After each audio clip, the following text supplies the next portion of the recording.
This is about what I will personally label the idiocy of Team USA women's basketball. How dare you make this? You are not going to believe what just happened. Stephen A. Smith, the biggest voice in all of sports media, has just dropped an absolute bombshell that nobody, and I mean nobody, saw coming. According to him, Caitlin Clark has reportedly quit Team USA entirely after being so disrespectfully benched from the Olympic roster. Let me be clear, this is no longer just some fan speculation or a whispered rumor. The man whose opinion can shift entire narratives in the sports world has now confirmed what so many people already suspected deep down. Clark is completely done trying to seek validation from a group of people who, let's be honest, never really wanted her in their club in the first place. The golden girl of basketball, the one person single-handedly revolutionizing the sport, suddenly went silent, but the shockwaves and the fallout from this decision are absolutely deafening. This move changes the entire landscape of women's basketball from this moment forward. So, let me ask you, do you think Caitlin Clark made the right call by walking away from the politics of Team USA, or do you think she should have stayed and fought harder for a spot that was rightfully hers? I need to know what you think, so drop your opinion in the comments below. She's white, and because of that, when you consider some of the hard times other people gave her, they were resentful of the fact that this white girl came on the scene where there was a bunch of sisters that preceded her spanning decades that were big time, that deserved a lot of credit. I mean, people looked at the Cheryl Swoops of the world, the Maya Moores of the world, and others, and they said, yo, there was a bunch of people that came before her that did big things for the WNBA. I respect it. It is right. I appreciate it. But whiteness does have its privileges, especially when you got a game. And what a lot of people weren't willing or were a bit reluctant to appreciate was the game on this young white sister of ours. She can ball. And oh, by the way, she was a great ambassador for the game. And by the way, she came in there and looked out for everybody else. For 22 years, they couldn't get chartered flights. That sister got there, and it was done in 2 weeks. That's who. Let's be crystal clear about something right from the start. Stephen A. Smith doesn't just get on television and make noise simply for the sake of getting attention. When he digs in and commits to a narrative this forcefully, it's a giant red flag that something incredibly significant is happening behind the closed doors of the league. His recent and relentless commentary about the Caitlin Clark and Team USA debacle isn't just him criticizing a questionable roster decision. No, this is much deeper. It's a full-blown expose of a systemic dysfunction, a sickness within the culture of women's basketball that has been festering under the surface for years and is now, thanks to this decision, violently exploded into the public eye. Think about it. The Olympic roster announcement was supposed to be a completely routine, forgettable event. USA Basketball releases the list of names. The die-hard fans react for maybe a day or two, and then everyone just moves on to the next sports news cycle. But that is not what happened. Instead, when the leaks first started to trickle out, confirming that Caitlin Clark, the one woman who was single-handedly selling out professional arenas that had been gathering dust for decades, was left off the roster, the public's reaction wasn't just mild confusion. It was pure, unadulterated rage. The entire basketball community, from casual fans to seasoned analysts, simply could not wrap their minds around how the most popular, most influential player in the sport was somehow not good enough to make the Olympic team. What the hell is going on with WNBA that they cannot handle all this attention that they're getting, as well as the hate and anger towards Caitlin Clark? When it comes to Caitlin Clark, now I've taken hits because I was calling it from day one. You got people that are resentful towards her. It's really not about her, guys. It's about what she represents. Before she ever came along, there were a lot of outstanding basketball players who happened to be black females that was doing their thing on the WNBA level, and they never got this kind of shine. This girl, the Golden Goose, comes along, and she wreaks havoc. She's a star caliber player who draws this attention. And maybe it's because that fan base that she has and her being a young white lady contributes to it. So what? Benefit from it. The official explanation that came down from the selection committee was, to put it mildly, laughably weak right from the start. They trotted out these vague talking points about experience requirements and the supposed 3-year commitment that was needed to be considered part of the core group. Now, on paper, if you squint and don't think too hard, that might sound logical and even reasonable, but in reality, it completely and utterly ignores the seismic reality of what Caitlin Clark represents for the future of the sport. You simply don't leave a young Michael Jordan at home because he's new to the league. You don't bench a young Tiger Woods because he hasn't paid his dues for long enough. When you have a transcendent, once-in-a-generation talent who is also the biggest commercial draw, you take them, you put them on the plane, and you say thank you. That is how professional sports are supposed to operate when they are actually functioning properly and trying to grow. But here is precisely where this story takes a turn and becomes genuinely disturbing. Insiders almost immediately began leaking information that suggested this wasn't some simple oversight or an honest mistake based on a merit evaluation. This was a calculated, deliberate message being sent directly to Clark. Sources close to the selection process started revealing that there were serious concerns about how the veteran players on the team would react to Clark's massive presence. The committee was apparently terrified of the circus, as they called it, the incredible media attention that follows her absolutely everywhere she goes. So essentially, they made a conscious decision to prioritize protecting the fragile feelings of established veterans over actually growing the game, winning, and maximizing the team's global marketability. And this, right here, is exactly where Stephen A. Smith drew his immovable line in the sand. He didn't just disagree with the decision, he called out the fundamental, mind-boggling stupidity of prioritizing personal comfort over competition and basic business sense. Smith went on national television and one by one, systematically dismantled every single flimsy justification the committee tried to offer. His argument was both devastatingly simple and completely impossible to refute. The Olympics are a global showcase that only happens once every 4 years. It is the one single moment when millions of casual fans who normally ignore women's basketball actually tune in to watch. The sport has been desperately struggling with viewership for decades, despite producing some incredible, world-class talent. And then suddenly, you have a player who is bringing in millions of new eyeballs, shattering television records, and selling out arenas in cities that couldn't even give away tickets just 1 season ago. And the committee's response to this miracle was to tell her to stay home. But are we really trying to grow the game? Because this is the most popular women's basketball player in the world, and it ain't close. They had to move the Mystics game to an NBA arena. Name the time, and I'm going to turn it over to you because I don't want to get long-winded. I want somebody, one of our women colleagues, Stephen A., to tell me when a WNBA game has had to be moved because of a woman player. Just one. Just tell me one. Because I know in her attendance, she's averaging about 17,000. All the other WNBA games in which she's not a participant average about 7. So are we really trying to go the game? Is that what we're really trying to do? Or are we just talking about we're trying to grow the game and just bull-jiving? Stephen A. Smith argued, very persuasively, that this wasn't just a bad decision, it was a marketing disaster of truly historic proportions. He pointed out a crucial fact that many people forget. For Team USA women's basketball, the Olympics isn't really about the struggle to win gold medals anymore. They win the gold almost automatically. It's practically a given, regardless of who is on the final roster. The raw talent gap between the United States and the rest of the world is so unbelievably massive that they could probably send a college all-star team and still dominate the competition. Therefore, the actual practical goal of the Olympics should have been about something much bigger. Growing the game, expanding the brand, and bringing new audiences into the world of women's basketball on a permanent basis.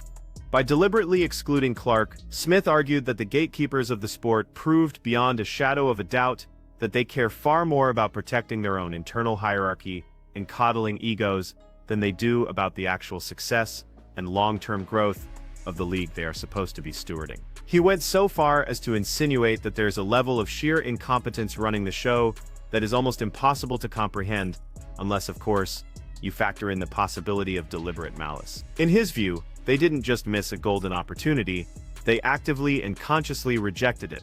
And according to Smith, this level of profound disrespect is something that Caitlin Clark is absolutely going to forget. He powerfully hinted that the bridge between Clark and USA basketball might already be burned to the ground, permanently, and that Clark's inner circle is taking detailed notes on every single person who stayed silent and complicit during this entire fiasco. But the WNBA does. You got a max salary at $250,000. You had attendance, although it was trending in the right direction, certainly wasn't where you wanted it to be. And as Shannon pointed out just the other day, you got a team in the Indiana Fever with their struggling selves, struggling to win a damn game and be relevant. No team in the WNBA was worse other than the winless Washington Mystics, okay? And they went from 4,000 in attendance to 17,000. This girl is box office. I said a rising tide lifts all boats. What you do, especially if you're Team USA and you're trying to be globalized, it is an opportunity to globalize the WNBA brand. So people like Brittany Griner, God bless her soul, and others don't have to go to Russia in the off season. Now, if we're going to be completely honest with ourselves about why Caitlin Clark isn't on a plane to Paris right now, we have to talk about the elephant in the room, the jealousy factor. It is the one narrative that the WNBA establishment is desperately trying to avoid discussing in public. But frankly, it is the only explanation that makes all the confusing pieces of this puzzle fit together in a logical way. The warning shots were fired long before Clark even played her very first professional game. You had Diana Taurasi, undeniably one of the greatest players to ever compete in the WNBA, making that now infamous comment that reality is coming for Clark.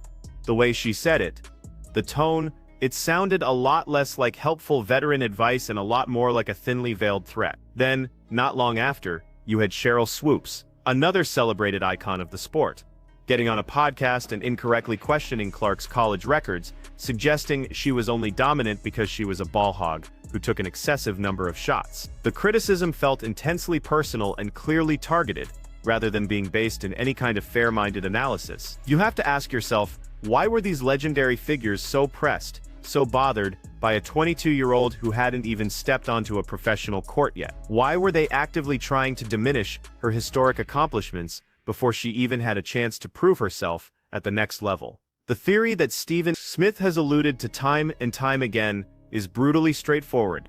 The old guard deeply resents the unprecedented level of attention that Clark receives. Think about their perspective. These veterans played their entire careers in nearly empty gyms. They flew on commercial airlines, squeezed into middle seats, they ground out grueling professional careers for minimal pay and received virtually no mainstream media recognition. And now, all of a sudden, here comes this young woman from Iowa who has private jets waiting for her on the tarmac, Nike deals worth tens of millions of dollars, and adoring fans lining up around entire city blocks just to get a glimpse of her before she's even played a single professional game. You make decisions, marketing. I want people watching. I want eyeballs. I want advertising dollars. Why? Because he'll get paid. Y'all will get paid. And guess who else will get paid? You see where I'm coming from? That's what it's about. Stop acting otherwise. We know this. You don't sit up there and pass on Caitlin Clark. It was stupid, Team USA. It was a dumb. It's completely understandable, even predictable, that this would be the outcome. It is simply human nature to feel a pang of envy under those kinds of circumstances. But here's the critical difference. In most professional sports, veterans usually embrace the rookie who brings a tidal wave of money and attention into the sport. Because a rising tide lifts all boats, and everyone benefits financially. When Tiger Woods exploded onto the golf scene and completely transformed that sport's popularity, did the other golfers hate him for it?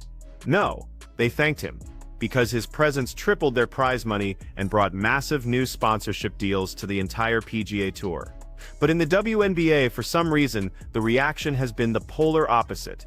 It truly feels like certain players want to punish Caitlin Clark for her popularity, rather than trying to capitalize on it. That deep-seated toxicity is exactly why Clark might be secretly relieved that she didn't make this Olympic team. The resentment didn't just stay confined to press conferences and snarky social media posts either. It spilled onto the court in ways that have raised serious concerns about player safety. If you've been watching the games closely, you've noticed that Caitlin Clark gets hit differently, more aggressively, than other players. And we are not talking about just tough, physical defense that's within the rules of the game. We are talking about blatant, non-basketball plays that cross very clear lines, The incident with Kennedy Carter became the most visible and shocking example. Clark was completely blindsided with a hip check while the ball wasn't even in play. Carter appeared to curse at her and then violently knocked her to the floor in what looked like a completely deliberate cheap shot. But what's even more telling is the reaction from the league and the other players. Did the WNBA suspend Carter immediately to send a message and protect their biggest asset? No. Did veteran players rush to Clark's defense and call out the dangerously inappropriate contact? Absolutely not. In fact, many players and media personalities seemed to justify it. They called it a welcome to the league mentality. They said Clark just needed to toughen up and accept this kind of treatment. Stephen A. Smith immediately pointed this out as a massive and obvious double standard. If this were LeBron James or Steph Curry getting cheap-shotted by some lesser-known player, the league would have handed down immediate and lengthy suspensions to protect their most marketable assets. But with Clark, it felt like it was open season. And this connects directly back to the Olympic situation. Why on earth would Clark want to board a plane and spend an entire month trapped in a foreign country with teammates who either actively participated in this kind of treatment or stood by silently and watched it happen? The Olympic roster is composed of the very same women who have been making Clark's professional life a living hell for months. The trust is completely and utterly gone. You simply cannot build genuine team chemistry with people who seem to actively want to see you fail, or even worse, get hurt. The environment would be toxic at best, and potentially dangerous at worst. This brings us to the most explosive part of this entire situation, the rumored soft quit. After the initial roster was announced and the public backlash reached deafening levels, there were reports that USA Basketball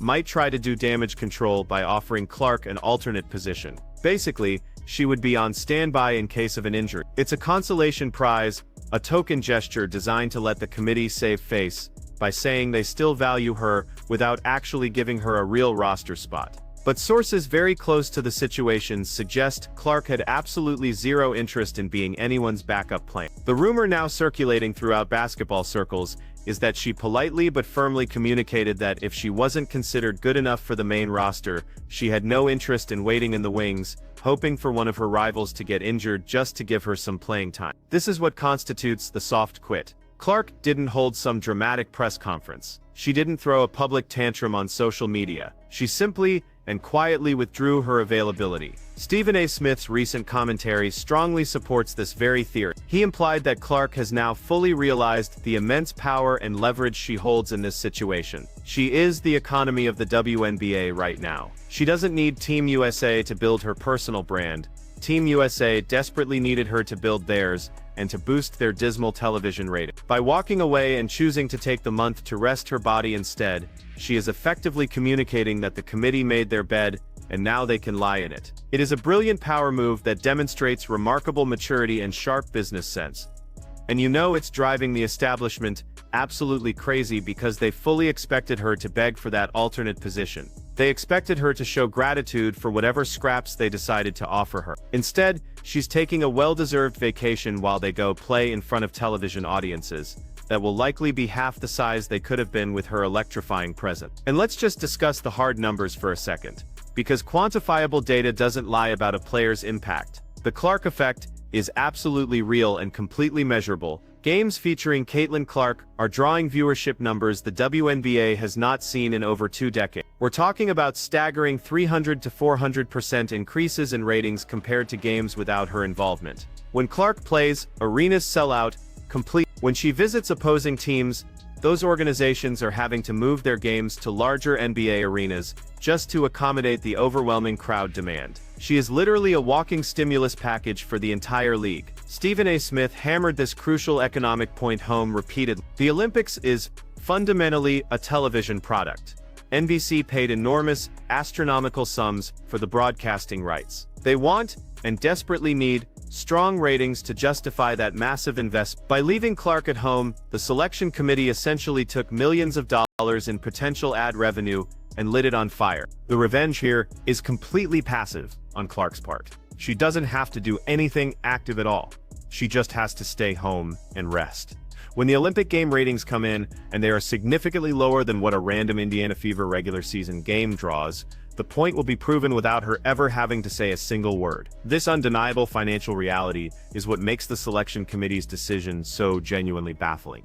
It's not just a questionable sports decision, it's objectively terrible business. In the cutthroat world of professional sports, losing money is typically the one unforgivable sin that gets decision makers fired. Yet somehow, this committee made a choice that actively and knowingly damaged their own financial product. And finally, we need to address the toxic culture that allowed this entire situation to develop in the first place. There is a rapidly growing narrative among fans and observers that the WNBA has a serious mean girl problem. It often operates like an exclusive clique or a sorority, where you must be initiated, and that initiation process is designed to be intentionally brutal. For years, the league has been an incredibly tight-knit community. Everyone knows everyone. They play overseas together during the off-season. They all share a collective narrative of struggle. But Clark represents something completely different. She represents mainstream acceptance. She represents the casual fan demographic. And it seems the insiders genuinely resent the arrival of casual fans. You see this hostile attitude constantly on social media. WNBA purists getting angry that new fans only seem to care about Clark. They post things like, "We've been here for years supporting the league. You need to support all the players, not just her." And while that's a technically valid point about recognizing all the talent in the league, the delivery is consistently hostile and unwelcoming. Instead of rolling out the red carpet for new eyeballs and the new revenue they bring, they're interrogating people's credentials and gatekeeping who gets to be a real fan. So Stephen A. Smith just confirmed what everyone already suspected. Caitlin Clark is done with Team USA after they chose egos over excellence. She flatly refused to be a backup plan for a group of people who never wanted her there in the first place. This is a massive power move, one that changes the future of women's basketball forever. The committee killed their own golden goose, and the plummeting TV ratings will soon prove it. Do you respect Clark's decision to walk away and choose herself? Comment below, and be sure to like and subscribe for more breaking sports news.